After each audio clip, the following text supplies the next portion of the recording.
de la vida y el Evangelio, ni más ni más menos. No esperéis grandes alturas teológicas, para eso ya hay otros foros, ¿no? Incluso matricularos en la Universidad de San Damaso, hasta ahí podíamos llegar aquí en Madrid. Pero esto nuestro es de andar por casa, que tengáis la confianza de preguntarnos. Si lo sabemos responder en el acto, pues lo respondemos. Que no, lo estudiamos y a la semana siguiente os lo decimos. Esto fue lo que siempre nos enseñó el padre fundador, Ramón Sánchez de León, que ahí tenemos su foto, desde el primer momento, desde que se inauguró Fe Católica. He mencionado el nombre porque habéis oído que hemos pedido por él en la misa al nuevo sacerdote que este año nos ha asignado de San Ildefonso, que nos ha dicho que se llama Padre Raimundo, ¿verdad? Muy bien, pues dicho esto, sin más preámbulos, vamos a cometer el Evangelio de San Juan. Estamos ante la pieza maestra de las Escrituras. Así lo califica Orígenes, el gran científico cristiano de la Escuela de Alejandría, la primera universidad cristiana del mundo, que es el Evangelio de nuestro Señor Jesucristo según San Juan. Hace muchísimo tiempo que escuché yo, y conmigo otros, un comentario por parte de un seminarista a punto de ser ordenado, que nos dejó perplejos con esta afirmación. Tienen ustedes la fe del carbonero, y se tragan todos sin más ni más. ¿Saben, por ejemplo, que San Juan no hay quien lo entienda? Y se sentía él muy ufano de aquello que había acabado de descubrir. Han pasado un montón de años para que yo, perplejo entonces, al oírle, comprenda que muchos digan a San Juan no hay quien lo entienda. Pero en el mejor sentido de la palabra, que es tal la profundidad, es tal el Evangelio de San Juan que nos desborda. Lo vamos a ir viendo, ¿no? A medida que vayamos buceando en esas profundidades del Evangelio de San Juan, podremos o llegaremos a entender por qué ha sido piedra de toque para mucha gente. Mucho listillo, mucho sabidillo, no comprende o acepta a San Juan.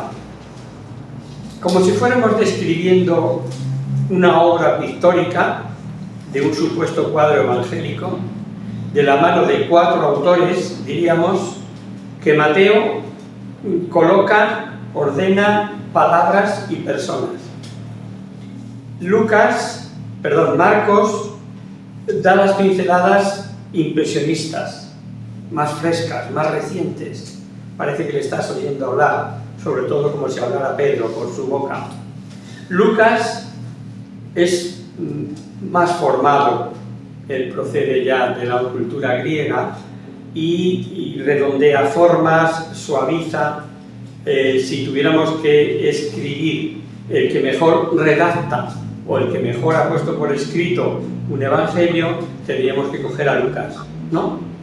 Y Juan llega y ¡zas!, ilumina, da profundidad a ese cuadro, a ese utópico padre, un cuadro, ¿no? Pero ilumina con tal luz que deslumbra a muchos y ciega a otros. Y cuanto más pegado a la tierra sea, más deslumbrado, más ciego queda. Y claro, ciegos pues suelen tomar un camino equivocado. San Juan Pablo II, en Santiago de Compostela, decía a los jóvenes que el hedonismo, el egoísmo, el dinero, el poder, eran caminos equivocados. Y si hoy la gente va tras esos caminos y otros caminos que han surgido después, como puede ser el de la inteligencia artificial, el de la informática, el de las redes, más ciegos todavía, más despistados, más fuera de órbita. ¿Qué no dirán cuando se encuentren con San Juan? La Biblia, y como el autor principal es Dios, es el Espíritu Santo, lo importante es el mensaje de Dios a los hombres. Menos importa el autor humano, si el ser elegido por Dios para ser inspirados por él es este u otro personaje. Y dicho esto, que unos autores humanos resulten ser o no ser más o menos auténticos desde nuestro punto de vista, son sin duda mucho más interesantes que otros, obviamente, ¿no? Y en este caso, el autor resulta de ser de una tremenda importancia, sobre todo por lo que se refiere a su evangelio, claro, porque al ser ciertamente San Juan, apóstol, hijo de Zebedeo y Salomé, hermano de Santiago, tendremos un autor que fue testigo por antonomasia de cuanto escribe. Un testigo que vio, oyó, tocó a Jesús desde el principio de su vida pública a su ascensión. Impresiona esta cita del comienzo de su primera carta. Pues bueno, ya os adelanto que Juan es autor de 3 cartas del libro del Apocalipsis, el último libro de la Biblia, y por último escribe su Evangelio. A instancia de sus discípulos, ya siendo mayorcito, Juan escribe el Evangelio porque se lo piden, ¿no? Pues fijaos lo que dice en su primera carta. De vez en cuando os pediré que leáis. Por tanto, es buenísimo venir a la clase con Biblia. Hombre, si tenéis problemas de leer, pues con mucha paz, con mucha tranquilidad. Alguien habrá que lea, tampoco os preocupéis. Es más importante captar todo lo que se diga que me he perdido buscando la lectura, ¿no? Sino que la lectura sea ya una obra fácil, sencilla, y que nos atrevamos, si no aquí, al mes de junio aproximadamente, para que acabemos el curso, de leer con soltura. Dice en la primera carta, primera de Juan 1:1, leo yo esta primera: lo que ya existía desde el principio, de lo que hemos oído y de lo que hemos visto con nuestros propios ojos, porque lo hemos visto y lo hemos tocado con nuestras manos. De San Juan, ¿eh? Un discípulo que fue el único que estuvo al pie de la cruz y fue el discípulo amado que reposó su cabeza, ¿y en qué momento? En el pecho de Jesús. Un discípulo que, muerto Jesús y resucitado, se hizo cargo de María, Nuestra Señora. ¿Qué cosas no le contaría María Santísima a Juan? San Lucas dice que investigó, que preguntó a cuántos testigos oculares fueron desde el principio. Luego, no iba a preguntar a Juan, que es un testigo de primer orden, y si le preguntó, ¿no sabría de él las maravillas que cuenta Lucas de María? Cuando Lucas nos hace esas confidencias en su Evangelio, la más repetitiva y la más conocida es esa de que María guardaba todas estas cosas en su corazón. Eso quien nos lo cuenta es Lucas.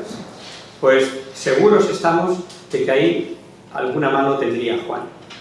Por ello, y a pesar de la fatiga que pueda causaros al tratarse de Juan, no tenemos más remedio que conocer al autor, aunque a ello nos lleve varios lunes.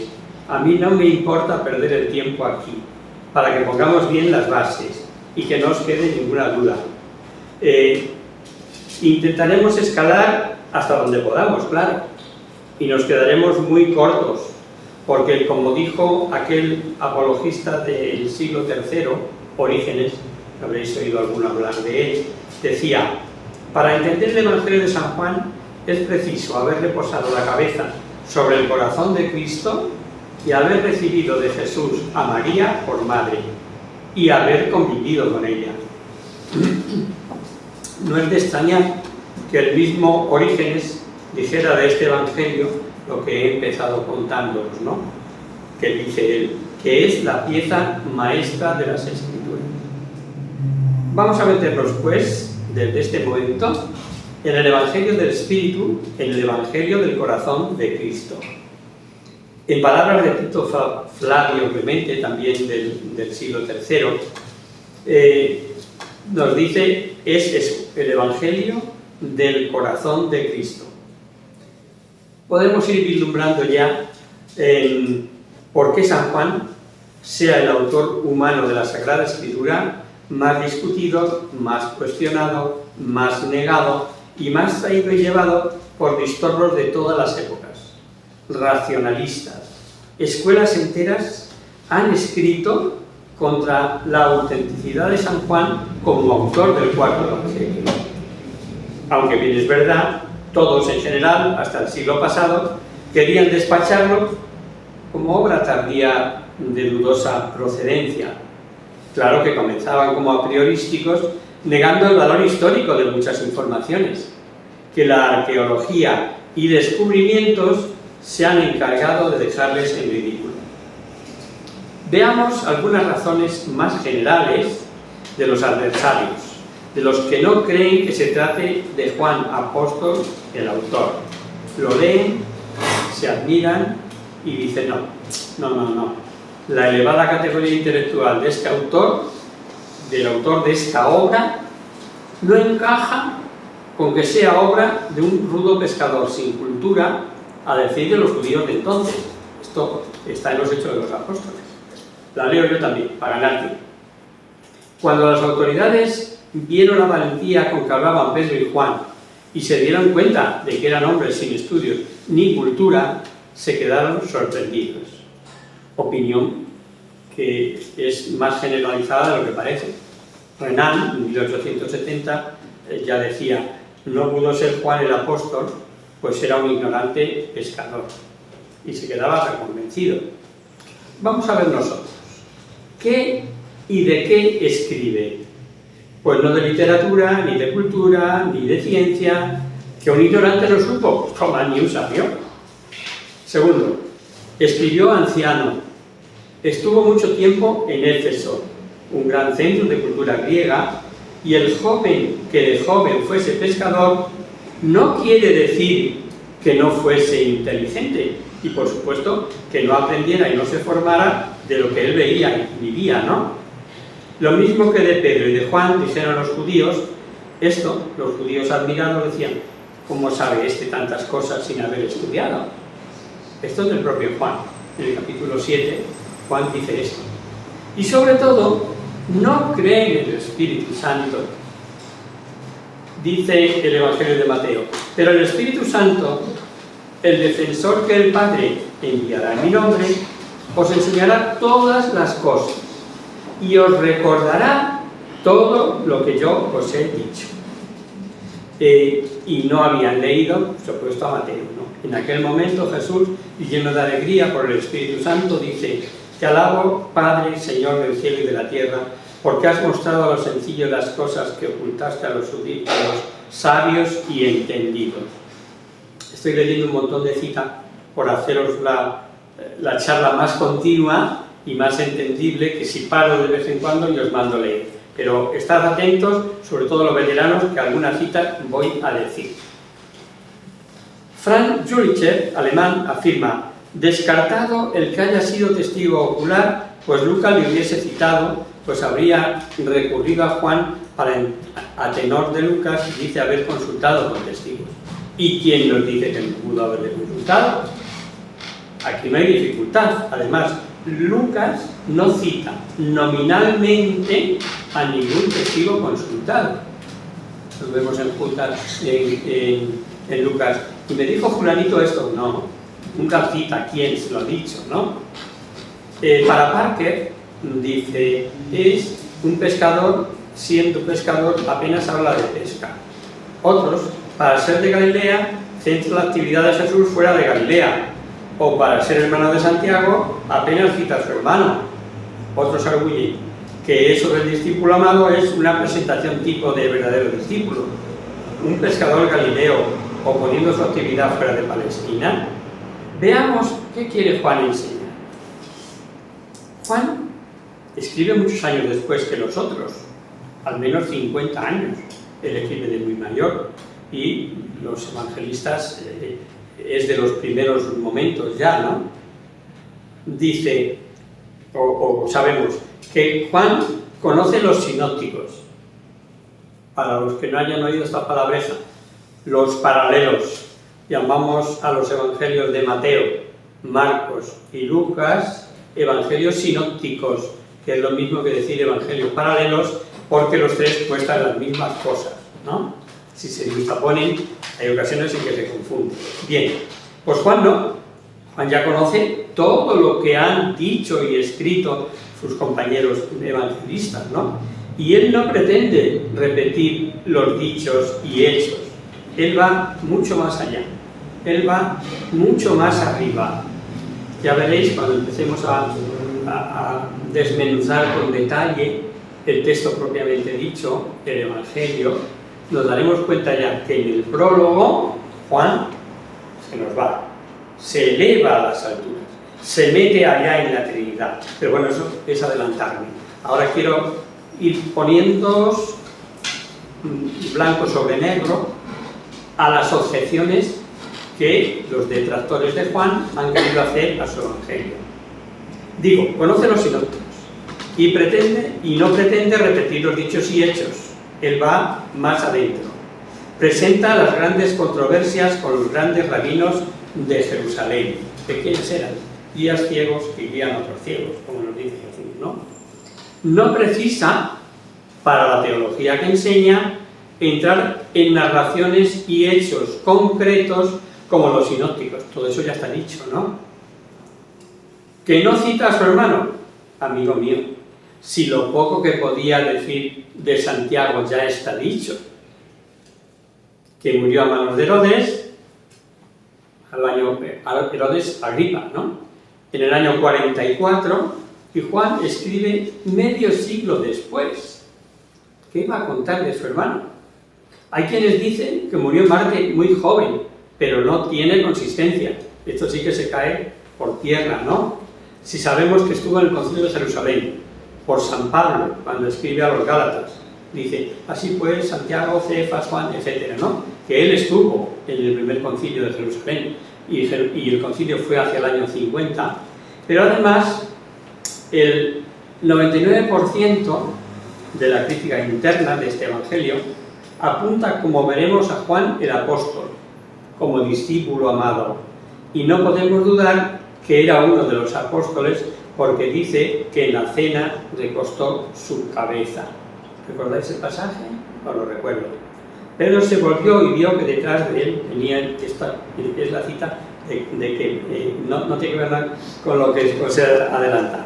O sea, no voy a leer lo que reposó su cabeza, sino esta otra, que es importante. Pedro se volvió y vio que detrás de él venía el discípulo a quien Jesús quería mucho, el mismo que en la cena había estado junto a él y le había preguntado, Señor, ¿quién es el que va a traicionarte? Y de hecho, de él pensó la primera comunidad que no moriría. Esta sí, léeme la carne, que la tiene la Biblia abierta. Juan 21, 23.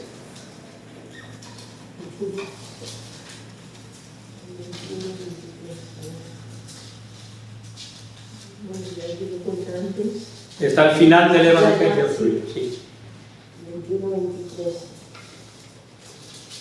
Se divulgó entre los hermanos la voz de que aquel discípulo no moriría, mas no dijo Jesús que no moriría, sino si yo quisiera que éste permaneciese hasta que venga, ¿a ti qué?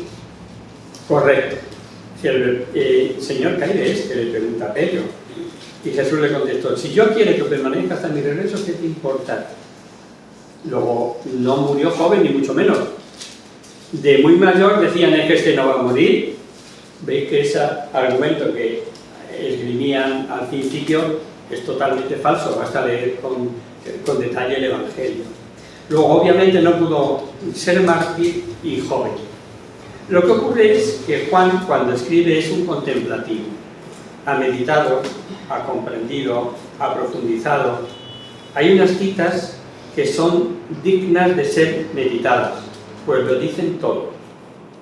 Un día fue testigo de cómo echó a los mercaderes del templo y de lo que contestó a quienes le exigían señal para obrar así. Y Juan oyó algo que podemos entender que no entendía o que no pudo entender en ese momento. Jesús les contestó, destruid este templo y en 3 días lo levantaré. Tras la terrible pasión de la que fue testigo y de la resurrección, comprendió.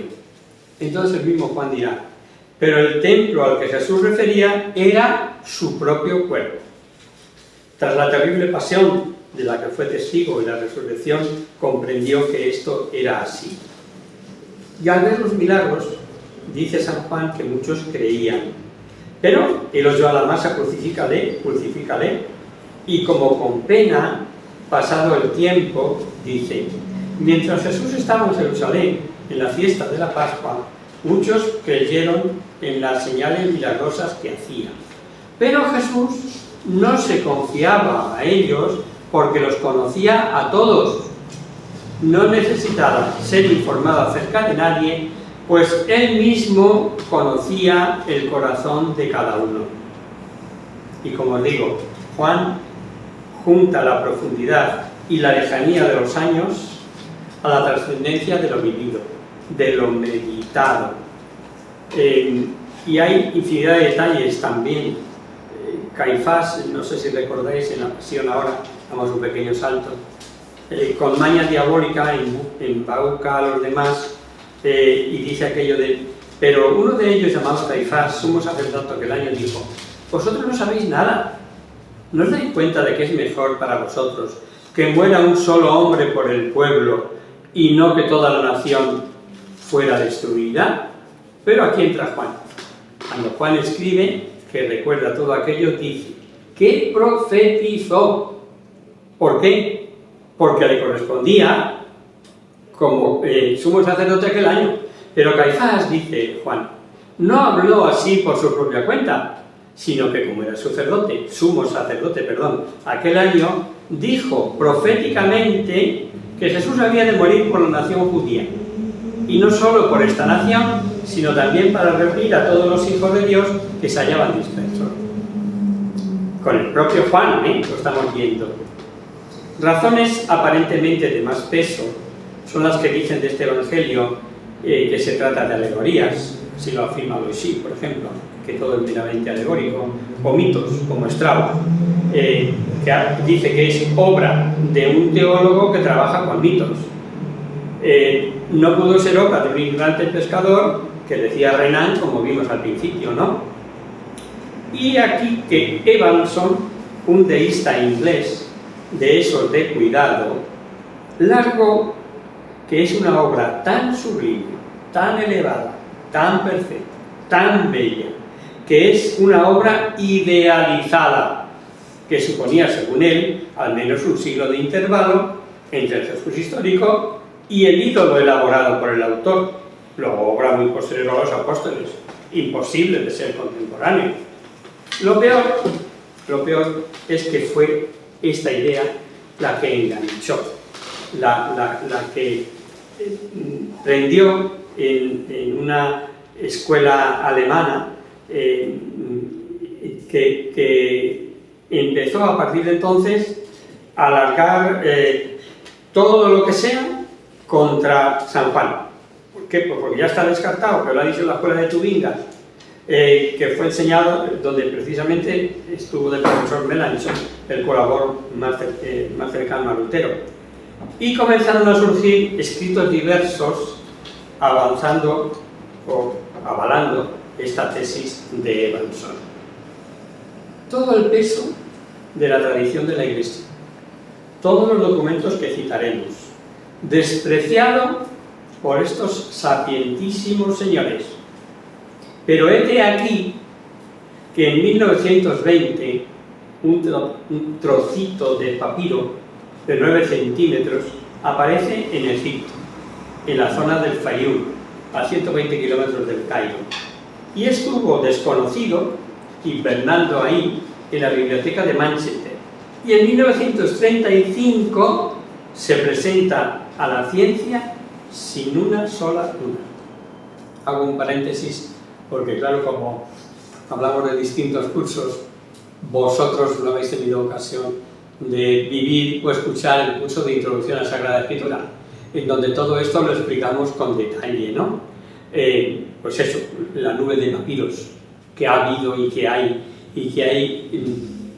escritores y sabios concienzudos sacando de ahí, de esos trocitos de papiro de los primeros siglos de la Iglesia, verdades como puños, Y digo, aparece este famoso papiro, digo famoso porque ahora ya se ha hecho famoso, a ver si hubiera para todos, repárteles, tú, hasta donde llegue, si no hacemos más, que tenga cada uno. Párate un poquito. Bien, sigue. Os decía que aparece en la biblioteca de Manchester este papiro, como de 9 centímetros, que estuvo en la biblioteca de Manchester y en 1935 se presenta a la ciencia sin la menor duda de que pertenece al Evangelio de San Juan, que recoge un fragmento del capítulo 18 y que el escrito es datado en el primer decenio del siglo II. Luego, si es copia y aparece en Egipto, el original sería forzosamente anterior. Y en Éfeso, que de allí salieron las copias, con los medios de entonces, que ni había ciclofilm, ni fotocopias, ni el móvil para coger una foto instantánea, ahora ya más rápido, y con los medios de aquel entonces tiene que viajar desde allí. Por tanto, como dice nuestra tradición, es datado, conocido, del final del siglo I. Más aún, recoge, como si yo saliera al paso de tanto ilustrado y teórico, recoge el diálogo entre Jesús y Pilato. He venido a dar testimonio de la verdad. Tómala. Es la conversación entre Pilato y Jesús. ¿Y qué es la verdad? Bueno, ese diálogo que nos es conocido, sobre todo por Semana Santa, que lo leemos 50 veces, ¿no? Pues eso es lo que recoge este trocito de papiro, que miraron cómo aparece y acaba diciendo que esto es del siglo I. Bueno, pues, punto en boca y marcha atrás. Es decir, todos los que estaban arguyendo eso, pues se tienen que callar, ¿no? Pero no solo el papiro, sino tenemos, por ejemplo, simbolismo en San Juan, como hemos dicho, que los hay, pero también tenemos verdades reales y conocidas y de entonces, ¿no? Habéis oído hablar de la piscina de Bethfatá, ¿verdad que sí? Pues dice el Evangelio que tenía 5 pórticos. En Jerusalén, cerca de la puerta llamada de las ovejas, hay un estanque llamado en hebreo Bethfatá y tiene 5 pórticos. 5 pórticos en una piscina. ¿Qué me estáis contando? Pensad, como San Juan es un hombre que habla con símbolos, con esto de 5, tal vez que hace alusión al Pentateuco. No imaginaban una piscina pentagonal. Efectivamente, no era pentagonal, pero sí una piscina con 5 pórticos que apareció. Si vais a Tierra Santa y os llevan a la piscina de Bethfatá, de las ovejas, que no hay más ruinas, lo entendéis perfectamente. Lo entendemos que apareció porque la arqueología descubre un paralelogramo con un pórtico más en medio, como 2 cuadrados separados por uno central. Por tanto, tenemos 4 más el que separa 5. Luego decía Juan que con verdad que tenía 5 pórticos. Descubre esto, que no es que hubiera un pentágono, sino de 4 con un pórtico central. Y ante tanto listorro y ante no pocos intelectuales, muchos de ellos, un tanto ciegos por hacerse notorios, singulares, por escribir librotes gordos, barajando palabras, historia de las formas, etcétera, etcétera, resulta que modernamente se ha llegado a asegurar que del estudio global de las opiniones escritas, la tradición de la Iglesia es la más firme, que goza además de sólidos fundamentos a favor de la autenticidad del Evangelio de San Juan, el autor del 4º Evangelio. Por supuesto que lo fundamental, lo que nos gusta, lo que queremos, es su autenticidad apostólica. No descender si a todo el escrito es de puño y letra, de si intervinieron varias manos, si hubo más de una fuente, si tuvo o pudo haber retoques. No vamos a eso. Vamos por encima a ver que procede de la tradición. Y atención, que estamos hablando de personajes que vivieron casi con San Juan, que esto es lo fundamental.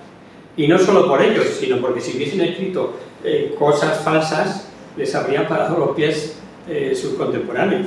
Menudas tallas intelectuales como para inventar originalidades del bueno de Juan. Os hago la cadena. San Juan tiene un discípulo, que es Policarpo. Este Policarpo fue obispo de Esmirna. Y es un personaje, vamos, relevante, ¿no? En el año 155, o sea, al poco tiempo de la muerte de Juan, ya había ido a Roma y había hablado con el Papa Aniceto. Estoy hablando de tradición, ¿eh? Pues bien, si Juan recibe la enseñanza de Jesús y Policarpo de Juan, él la transmite a San Irineo, que fue obispo de Lyon desde el año 180. Pues bien, San Irineo, discípulo de Policarpo, escribió esto, hablando de los evangelios y de las escrituras. Finalmente Juan, el discípulo del Señor, que reposó sobre su pecho, compuso el evangelio cuando vivía en Éfeso, de Asia. Esto lo dice en Irineo del 180. O sea, tenemos un mensaje, o sea, un testigo cercano. Y dice, y todos los presbíteros que se habían unido en Asia con Juan, discípulo del Señor, atestiguan que Juan había transmitido todo esto. Estuvo en efecto con ellos hasta los tiempos de Trajano. ¿Os acordáis de este Trajano? Un emperador de origen español, de Córdoba, ¿no? Bueno, pues hasta ahí llega. Trajano, como recordaréis, es emperador de origen español, elegido en el año 98, tras Nerva, y Nerva sucedió al cruel Domiciano, que reinó entre el 81 y el 96, y que es precisamente este Domiciano el que desterró a Patmos, la isla de Patmos, a San Juan, desde donde escribe su primera obra, el Apocalipsis.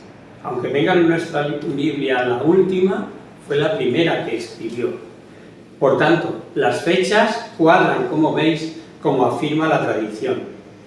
Y notemos otro detalle, que la comunidad de Éfeso, fundada poco antes por San Pablo, hubiera negado la permanencia del apóstol de no haber sido cierto, pues habla y se apoya en los presbíteros de Éfeso. Tal vez el primer sabio de la cristiandad, Tito Flavio Clemente, de la famosa escuela de Alejandría, pariente de Tito y Domiciano por otra parte, mártir por orden precisamente de su pariente Domiciano, estamos hablando del siglo II, dejó escrito: mas Juan, el último de los evangelistas, al ver que los demás habían sido referidos a los hechos externos de Jesús, instado por sus discípulos y movido por el Espíritu Santo, compuso el Evangelio según el Espíritu. Y no quiero cansaros con citas, porque hay de Tertuliano del siglo II, de Orígenes del 185, de Clemente de Alejandría, y así podríamos seguir citando escritos de grandes personajes de los primeros siglos, San Eusebio, San Juan Crisóstomo, San Efrén. Pero en el siglo XVIII, un sabio italiano, Muratori, descubre un canon. ¿Qué es un canon? Una lista de libros. Los que sois veteranos ya me habéis oído hablar más de esto, no sabéis oído, ¿no?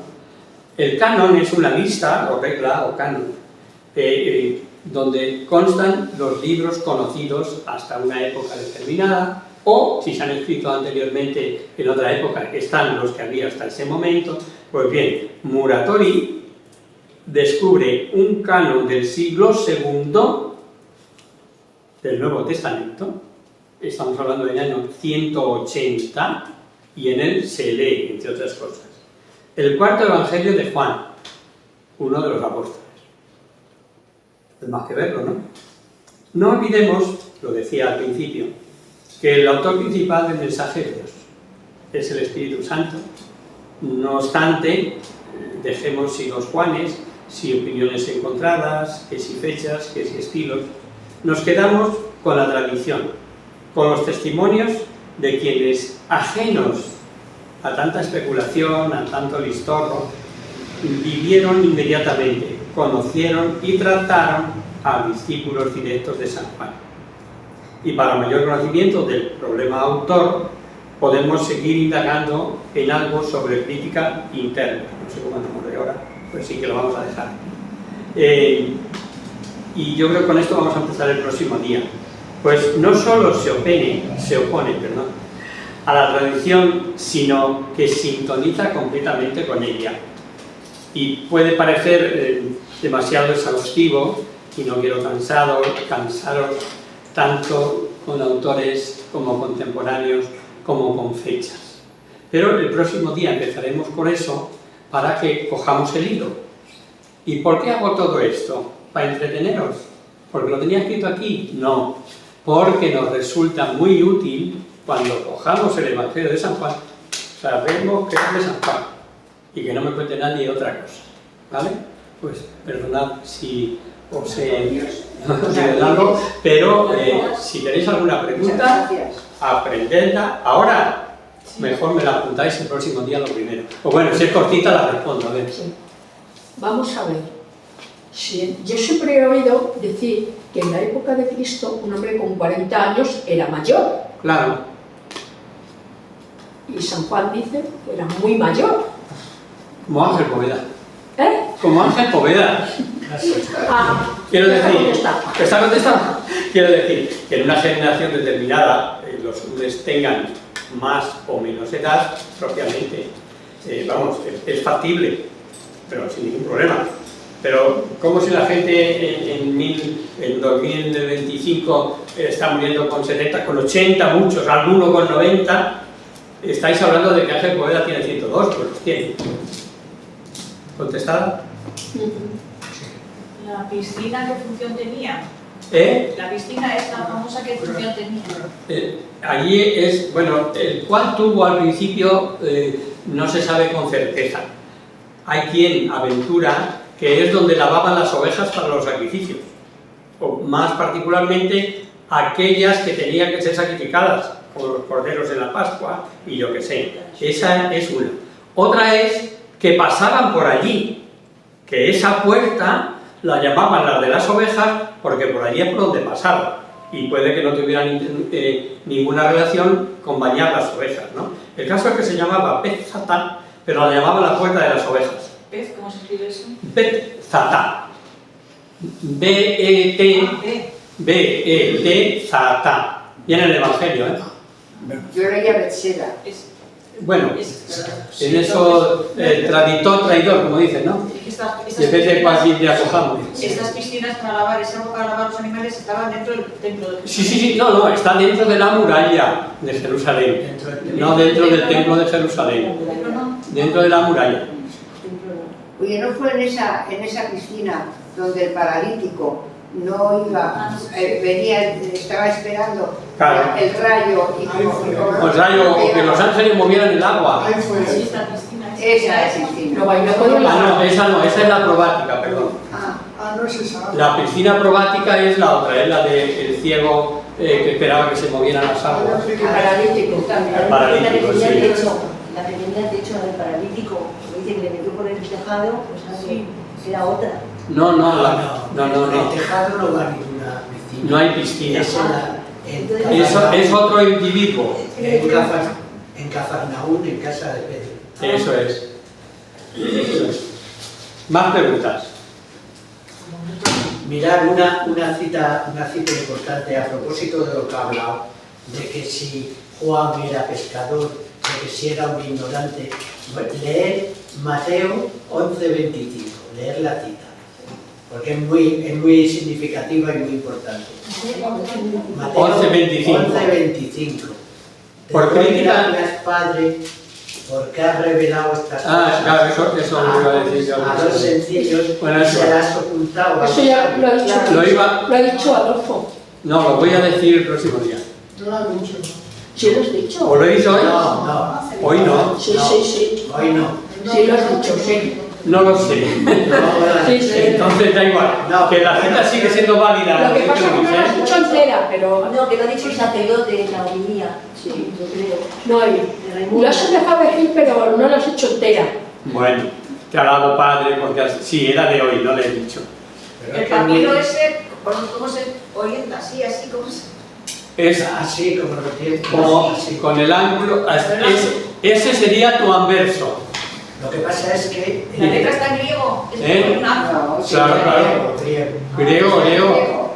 El próximo día os traigo la traducción. O sea, el diálogo Es el juicio de Cristo. entre Pilato y Jesús. Es el juicio de Jesús. ¿Eh? Este es el juicio de Jesús. Sí, hay un momento de... Claro. Clave. Claro, y además, como os he dicho, se da la paradoja que dice el papiro en su texto, que lo dice a Pilato, claro. Yo he venido a dar testimonio de la verdad, lo que ha hecho el papirico. He venido a dar testimonio de la verdad. El papiro tiene nombre. Sí. Raylands, Sí. papiro Raylands. Yo tenía una Papiro de Reyes. Raylands escrito, Sí. Raylands. Es que tiene el alfa, tiene varias letras. Sí, hombre, es una fotocopia de una fotocopia, o sea, no es como... Voy a traer en color el próximo día, Y- todo el papiro, y mejor- todo el texto. mejor todavía. Está mutilado, claro. Mejor todavía, si tenéis internet, teclear papiro Raylands y encontráis la fotografía de anverso y reverso y la traducción.